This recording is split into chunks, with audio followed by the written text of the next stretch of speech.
কাতলা মাছের অনেক রেসিপি তো আপনারা দেখেছেন। আজকে বানাবো কাতলা মাছের ঝাল একটু অন্যরকম ভাবে। তো প্লিজ দেখতে থাকুন ভিডিওটা। নমস্কার বন্ধুরা, আজকে চলে এসেছি আবার একটা নতুন ভিডিও নিয়ে। মাই থ্যাঙ্কফুল লাইফে আপনাদের সবাইকে স্বাগতম। প্রথমে আমি মাছগুলোকে ভালো করে ধুয়ে নিয়েছি। আজকে নিয়েছি কাতলা মাছ। কাতলা মাছ দিয়ে করব মাখা চাকা ঝাল। তো দেখুন, তারপরে আমি নুন হলুদ ভালো করে মাখিয়ে নিয়েছি। নিয়ে মাছগুলোকে কড়াইতে তেল গরম করে ভালো করে ভেজে নেব। মাছগুলো লাল লাল করে ভেজে নেব, কারণ মাছগুলো ঝালের মধ্যে দিলে লাল লাল করে খুবই ভালো লাগে। আর বেশি হালকা করে ভাজলে ভালো লাগে না ঝালে।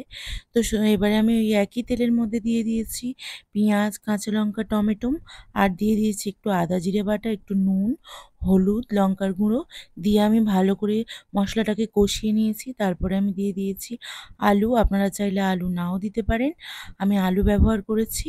তারপরে মশলাটাকে ভালো করে ঢাকা দিয়ে আলু দিয়ে ভালো করে কষিয়ে নিতে হবে। তারপরে এরকমভাবে আস্তে আস্তে আঁচটা কিন্তু আস্তে রাখতে হবে।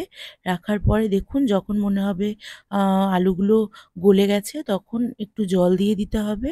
আপনারা যে যেমন পরিমাণে জল ব্যবহার করতে পারেন, তবে আমি সাজেস্ট করব বেশি জল না দেওয়ার জন্য, কারণ ঝালটা অল্প জল দেওয়াই বেটার।